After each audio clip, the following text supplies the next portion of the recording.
The sound of shattered porcelain echoed through the marble halls just as Adrian stepped into the mansion. He had returned a week earlier than planned, exhausted from a long overseas business trip, carrying nothing but the hope of surprising the woman he loved. But the moment he crossed the threshold, he froze.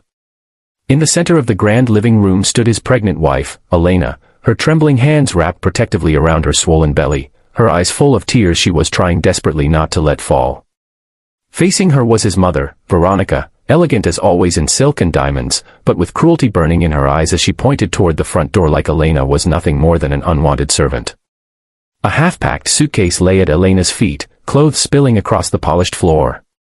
And in that moment, Adrian realized the home he had promised would be a safe haven for his wife had quietly become her prison. Before we go any further, if you believe kindness matters, if you believe people deserve second chances, and if your heart is already breaking for Elena, please take a moment to like this video, leave a comment, share it with someone who loves emotional stories, and subscribe to the channel for more powerful journeys like this one. Elena had once believed marrying Adrian would be the beginning of a beautiful life. He was kind, patient, and unlike the cold world of wealth he had been born into, he carried warmth in his heart. When he married her, he promised that no matter how grand the mansion was, it would only ever feel like home if she felt safe inside it. But shortly after the wedding, Adrian had been called away for months to expand the family company overseas, and Elena was left behind in the care of the very woman who had never wanted her there. Veronica had smiled for the guests at the wedding, but behind closed doors, her disdain for Elena had never softened. In Veronica's eyes, Elena was too simple, too quiet, too ordinary for the son she had spent her life grooming to inherit everything. And when Elena became pregnant, instead of seeing the child as a blessing, Veronica saw it as a chain tying her son forever to a woman she had never accepted. At first, the cruelty came in whispers and small humiliations. Veronica criticized the way Elena dressed, the way she ate, the way she arranged flowers in the dining room. She would invite wealthy friends over for tea and make Elena serve them like staff, introducing her not as Adrian's wife but as the girl Adrian insisted on bringing into the family.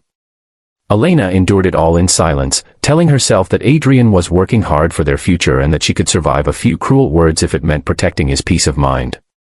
But as her pregnancy advanced and her body grew heavier, Veronica's treatment grew harsher. Meals were withheld if Elena refused to attend long social dinners. Doctor appointments were dismissed as dramatic excuses. One rainy evening, when Elena became dizzy on the staircase, Veronica accused her of pretending for attention instead of calling for help. The house was full of servants, chandeliers, priceless art, and endless luxury, but Elena had never felt more alone. The only thing that kept her going was the child growing inside her. At night, when the mansion fell quiet and moonlight stretched across the nursery she had secretly begun preparing, Elena would rest a hand on her stomach and whisper promises to her unborn baby. She promised that no matter how cruel the world felt now, she would keep fighting. She promised her child would know love, even if she herself was starving for it. And in those private moments, she held onto the memory of Adrian's voice, the gentleness in his eyes, the way he had kissed her forehead before leaving and told her to call him if she ever needed anything. But Elena never called. She knew Adrian was carrying the weight of his father's failing business empire, and she couldn't bear to become another burden on shoulders already bent by responsibility. Then came the day everything collapsed. Veronica had discovered the nursery Elena had been preparing in one of the unused East Wing rooms. It wasn't lavish, just a simple crib, a few folded baby clothes, and a hand-painted moon on the wall Elena had made herself. To Elena, it was hope. To Veronica, it was defiance. She tore through the room in fury, ordering servants to remove everything.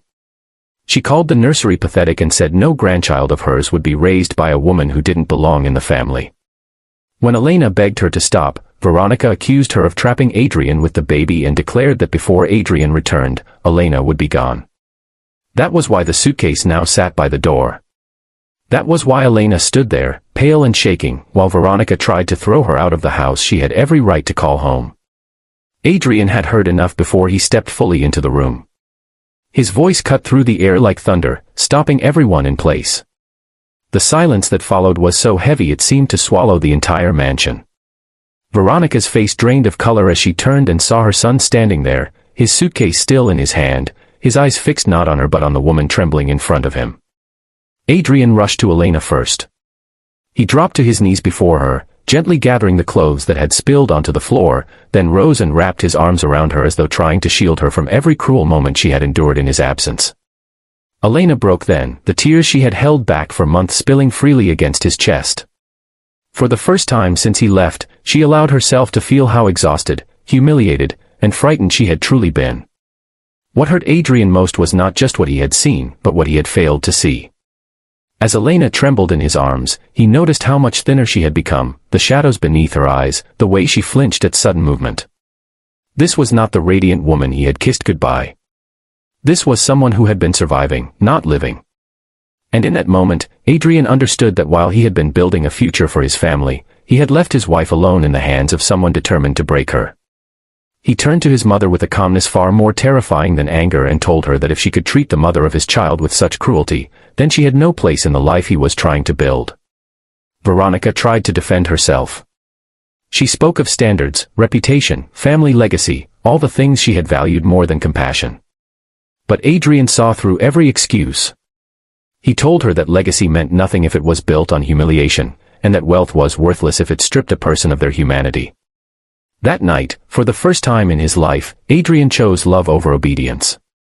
He arranged for Veronica to move to the family's country estate, far from Elena and far from the child she had tried to reject before it was even born.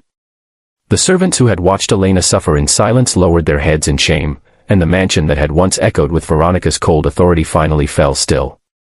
The weeks that followed were not magically easy, but they were honest. Adrian canceled meetings, delegated work, and stayed home to care for Elena. He attended every doctor's appointment, cooked with her in the kitchen when she could finally eat in peace, and spent evenings repainting the nursery exactly the way she had imagined it. Slowly, the fear in Elena's eyes began to soften. She smiled more.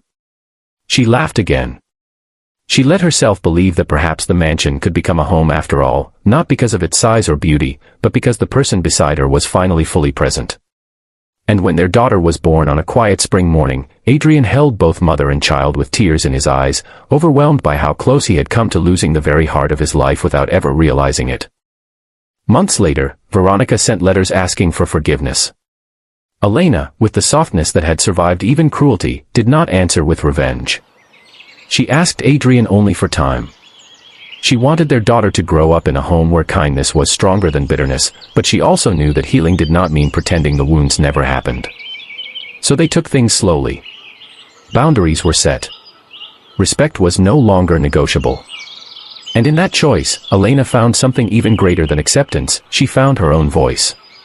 If this story is touching your heart so far, take a second to write in the comments, "Kindness will always win." I'd truly love to see it. Years later, when their little girl ran laughing through the same marble halls that had once witnessed so much pain, Elena would sometimes pause and watch her with tears in her eyes. Not tears of sorrow this time, but gratitude. She had learned that love is not proven in promises spoken during beautiful moments. It is proven in the choices people make when the truth is ugly, when standing up costs them comfort, when protecting someone means disappointing the very people who raised them. Adrian had failed her once by not seeing her pain, but he redeemed himself by refusing to look away when it mattered most. And Elena, who had once stood alone with a suitcase at her feet, became the quiet strength that transformed